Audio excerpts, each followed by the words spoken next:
for after, what was obviously a pretty big win. Yeah. I mean, how do you respond to something like that? I don't care. Like, I won 2-1. Anybody who doesn't think that was a 10-8 round. I pieced him up in the first half of the first round. He held me down. He did a good job. He has really good top control. He's really tight on his doubles. He's strong. And he's got really good positioning. But I won the first 2 rounds pretty easily. He didn't do anything on the ground, the end of the first 2 rounds. He did a really good job in the third, like when he got me down. Did a really good job reshooting once I finally got up. It was disheartening, for sure, but I won the fight. Given the way that we've seen fights get judged over the history of this sport, was there any part of you, as you're waiting to hear I was nervous about it? Yeah. No, I felt I pieced him up pretty solidly. Anybody, to Roy's credit, I firmly believe that anybody else in the world slept multiple times in that fight. Especially in the first round, I think anybody else in the world, nobody takes that. Roy does. And it was frustrating, but we knew it going in. We felt that Roy was going to be very, very similar to Ollie Thompson, where I just hit that dude with the kitchen sink many times and he was still there. And we knew Roy was going to be the same way. We figured this was going to be a 15-minute nasty fight. And it was. How's your shoulder? My shoulder? Yeah. Other than sexy? I don't know. Should something be wrong with it? I don't know. Well, it seemed to me that you might have heard it in the last round. You talking like this right here when I got dunked? Talking about that? Yeah. Oh, shit, that's from Travis Brown, man. Come on, I'm a girl, man. Shit. By the way, this is a White Russian. Just let you guys know that. No Fedor joke.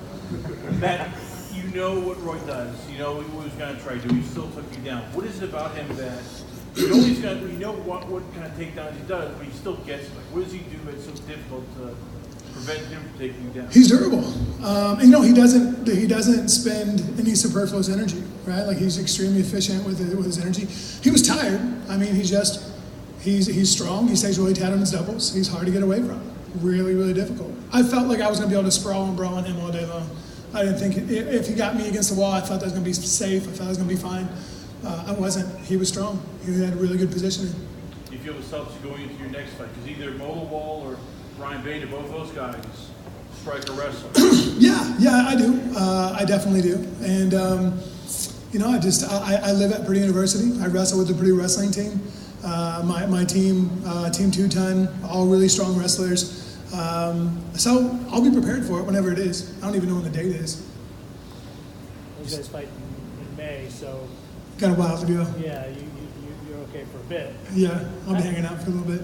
How are you with a layoff like that? I mean, is that going to be you totally cool with that? A Rolling Stone gathers no moss, brother, and I'm trying to stay momentum filled.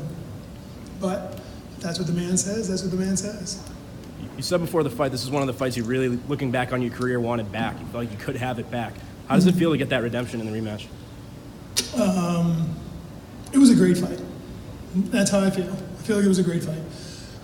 Roy is an extremely tough dude, and he's salty. I went to go talk to him after the fight, and he and his wife were salty about it. But I mean, like they say in Russia, tough shitsky. I mean, it is what it is, you know. And he's tough. It was a good fight. I think I made it way too exciting. But good on Roy. He did a great job. Thanks. Matt, throughout the week you look really relaxed. You're just chilling. Tonight you had this whole swagger about you. You look really confident. Do you feel like you kind of own this Heavyweight Grand Prix? Come in with a win over Fedor. He's possibly matched up next. Is this a whole new confidence that you feel? Kind of like make your throne really? Well, I believe I'm a casually arrogant prick. So yeah, I believe that's somewhat accurate.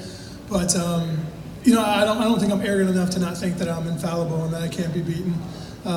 So I think from that, I've got a lot to learn. My teammates, Team 2-Ton, and Coach Henry and everybody down in Florida, they won't ever let me get too big for my britches.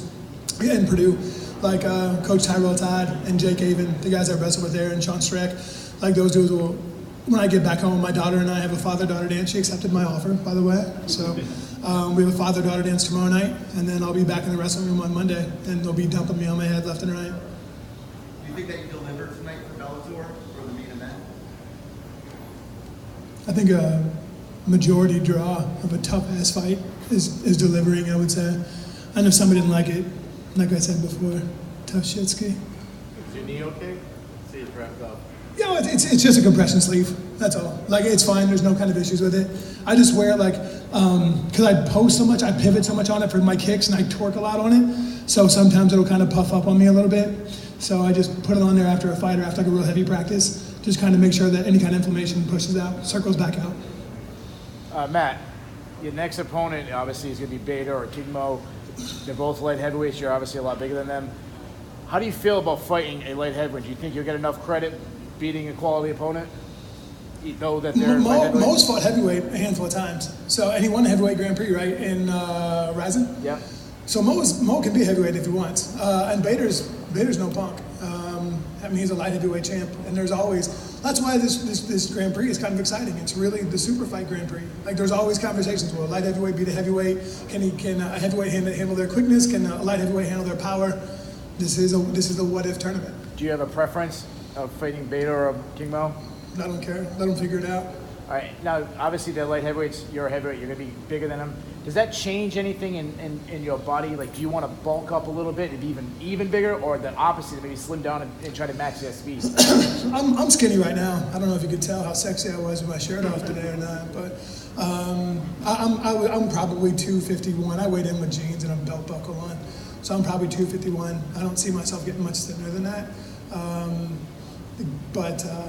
I mean, hell, whatever my body does. I'm going to be 40 this year, man. My body just does whatever the hell it wants to do, and I just go along with it.